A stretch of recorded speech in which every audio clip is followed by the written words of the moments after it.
Alors, regarde, Shishune Kingdom Come 1 Délivrance. Kingdom Come après bah, le s'être premier bourré la gueule. Et Let's go. vu que bonjour à j'ai- tous et bienvenue sur le test le plus objectif de Kingdom Come Deliverance. Un jeu J'ai fini développé le un, par tu vois. Warhorse Studio qui s'appelait avant Prague Game Studios. Et ouais, ça vous fait la bite. Donc globalement, c'est une bande de Tchèques qui ont fait un jeu en une nuit après s'être bourré la gueule. Et mine de rien, le jeu nous propose des petites surprises franchement très sympas. Mais d'abord, revenons-en à ce qui vous a fait cliquer sur cette vidéo. Kingdom Come Deliverance, un jeu raciste.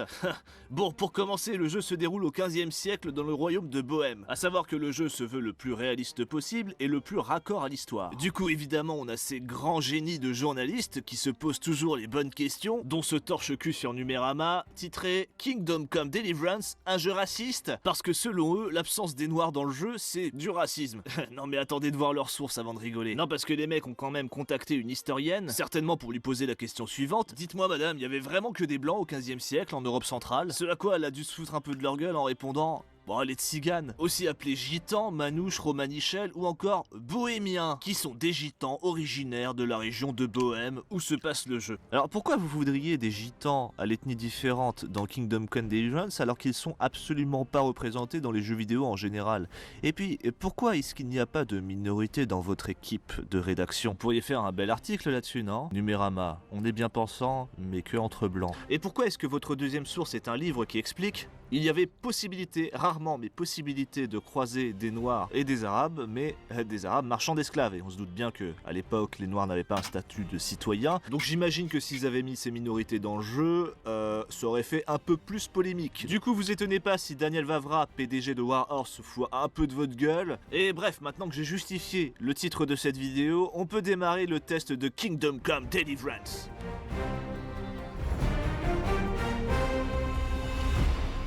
Bon, je vais vous dresser le tableau assez rapidement. Le jeu se passe donc à la mort du roi Charles IV, qui était un excellent roi. Mais comme il est mort, il peut plus vraiment gouverner. Du coup, c'est son fils, Venceslas IV, qui lui succède.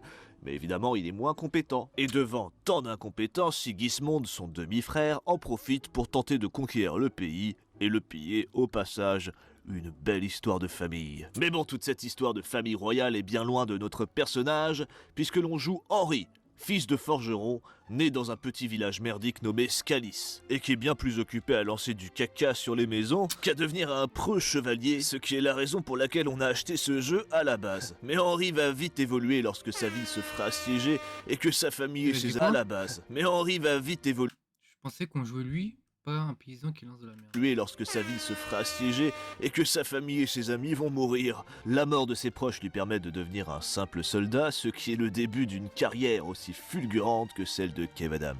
Et là, le jeu commence enfin. Mais du coup, qu'est-ce qu'on fait dans le jeu? Eh bien, ma foi, vous allez avoir du boulot. Parce que Warhorse Studio n'a pas seulement été précis sur l'aspect historique. En effet, l'une de leurs volontés était aussi d'accompagner le joueur dans un monde médiéval réaliste, avec le gameplay qui va avec. C'est-à-dire que vous allez devoir manger, dormir, vous laver, baiser des putes, ça donne quand même plus 2 en charisme, alors qu'IRL c'est plus 2 boutons d'herpès. Et il va aussi falloir faire attention à votre réputation. Parce que si vous faites le mariole à buter tout ce que vous croisez, ce que j'ai fait au début, plus personne ne voudra vous parler et vous serez donc obligé de passer par la case prison. Et je vais pas vous mentir, ce n'est pas le lieu où vous allez vivre votre plus grande aventure, puisque c'est un long temps de chargement qui, à votre sortie, vous pénalise plusieurs jours sur vos statistiques. Vous serez aussi frêle qu'une crevette, vous aurez le charme d'un Bruno Le Maire, fais pas le con Bruno, touche pas à mes bitcoins. Et vous aurez autant d'éloquence que David Lafarge a de passion pour YouTube. Autant vous dire que... vous êtes une merde intégrale. D'accord, bah très bien. Bon, maintenant il est temps de parler du gameplay. On va tout d'abord commencer par les combats. Le système de combat rappelle celui de For Honor, sauf qu'au lieu de 3 flancs d'attaque, on en a 6. En faisant les bonnes attaques au bon endroit et au bon moment, on peut faire des combos pour bolosser les ennemis. Un système de parade et d'esquive sont aussi de la partie, et vous allez mettre du temps à savoir manier l'épée. Mais les sensations de combat épiques, un peu brouillonnes lorsqu'il y a plusieurs ennemis, peuvent laisser place à des combats franchement très sympas. Mais si de temps en temps vous n'avez pas envie de vous prendre la tête, eh bien vous allez vous battre avec l'arc. Par contre là aussi il va falloir prendre la main, donc je vous conseille de vous entraîner sur des lapins, parce que non il n'y a pas de viseur, et non il n'y a pas de... Ce serait beaucoup trop facile. Et d'ailleurs au début vous galérerez tellement à toucher des lièvres avec vos flèches que ça va remettre en cause toute votre carrière sur Monster Hunter World. Putain, il y a un mois je chassais des dragons et là je me casse le cul à courir après des lièvres. Sérieusement, tu vas la prendre la flèche, oui? Putain! Y a-t-il un aimbot pour l'arc? Voilà, il va pas me faire chier longtemps ce jeu de merde. Bon, qui dit jeu médiéval dit roublardise, brigand, chenapan, enfin bref, tous ces mots qu'on a aujourd'hui remplacés par fils de pute ou enculé de ta race font partie du monde de Kingdom Come Deliverance. Qui plus est, on peut en être un. Et oui, et pas à moitié, et croyez-moi, je m'en donne à cœur joie. J'adore passer mon temps à cambrioler, tuer des gens dans leur sommeil, m'infiltrer dans des bases, en étant bourré, tuer encore plus de gens dans leur sommeil, me faire repérer, me barrer avec son cheval, manger son cheval, aller se rebourrer la gueule avec un prêtre et terminer la nuit en faisant une partouze avec lui, les serveuses et la barman. Et ouais, mais pour être un véritable petit enculé, il va falloir apprendre à crocheter, à jouer les pickpockets et à être furtif. Alors faut faire gaffe parce que tout est régi par rapport à votre équipement. Globalement, si vous portez une armure lourde, vous allez être bruyant. Si vous portez des couleurs voyantes, vous serez plus voyant. Incroyable. Et si vous vous habillez comme un noble, eh ben tout le monde va vous regarder parce que vous êtes trop beau et du coup vous serez moins discret. Quand je vous dis que le réalisme est poussé, c'est pas une blague. En gros, vous vous habillez comme un clochard avec des vêtements sombres mais un clochard qui se lave. Parce que si vous puez trop, les ennemis peuvent vous repérer avec votre simple odeur corporelle. Alors dans ce cas-là, joignez l'utile à l'agréable. Lavez-vous en vous tapant des putes. Il paraît que vous avez de jolies filles ici. Ah, on va se taper une scène très sympa. Préparez-vous à bander à mon avis parce que là ça va être... Sérieux, un temps de chargement. Putain, ils auraient pu mettre des nichons au moins. C'est vraiment un jeu de merde.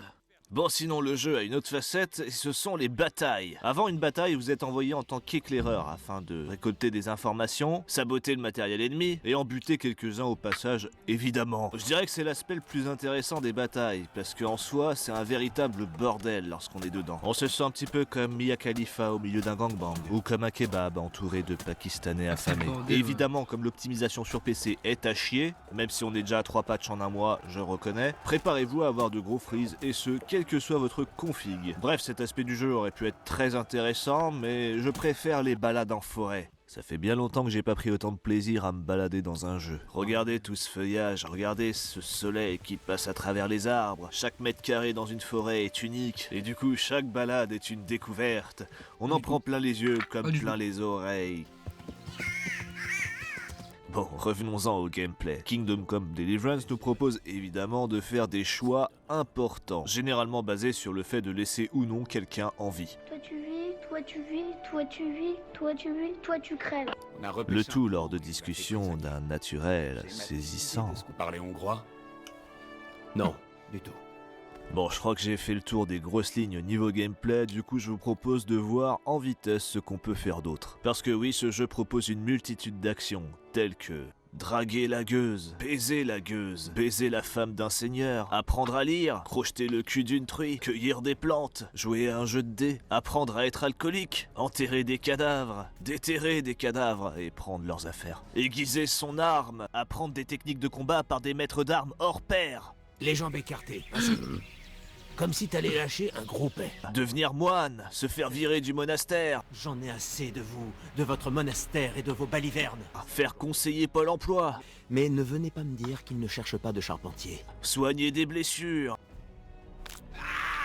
servir de punching ball, et oui c'était un métier à l'époque, tenter de poser sa pêche discrètement alors que les toilettes sont dans le couloir et que tout le monde passe devant, faire de l'alchimie, oh putain, qu'est-ce qu'ils nous ont fait, j'ai l'impression d'être Walter White, là ils ont un peu abusé sur le réalisme, et bien entendu vous pouvez aussi faire des gros coups de pute. Alors va-t'en, mais laisse ton arme où elle est. J'accepte. Regardez ce brigand qui m'a attaqué, ouais je te laisse en vie, vas-y cours. Saucisse! Non franchement, y a rien à dire sur la qualité des coups de pute possibles, c'est franchement sympa. Je repense notamment à ce noble chevalier qui m'avait provoqué en duel honorable, pour le plaisir de la joute, voyez-vous. J'ai quand même réussi à lui faire parier son armure contre une petite somme d'argent. Évidemment, je ne comptais pas perdre étant donné que j'avais énormément à gagner. Évidemment, j'ai perdu le duel, mais l'homme s'est retourné au mauvais moment. Pas de témoin. Très bien. Ni une ni deux, je récupère mes pièces, je récupère son armure, et je vais tout revendre comme un enfoiré. J'adore, mais bon, je vais terminer le test sur l'action la plus importante du jeu. Voici donc la note. Ah merde, je me suis trompé de séquence. Bon, ça fera l'affaire. Sur 20! Voilà, j'espère que la vidéo vous a plu. N'hésitez pas à la partager parce que Ah vous oui, pourrez spoil gagner pas, la ouais. Cheshou Box que je présenterai en vidéo sur Facebook et Twitter. En attendant, si le jeu vous intéresse, vous avez le lien en description pour l'avoir au moins cher. Je vous conseille cela dit de le prendre sur console pour éviter les problèmes d'optimisation sur Mais c'est quoi ces trucs là? Fuck. C'est quoi ces logiciels de mort hein? Ok.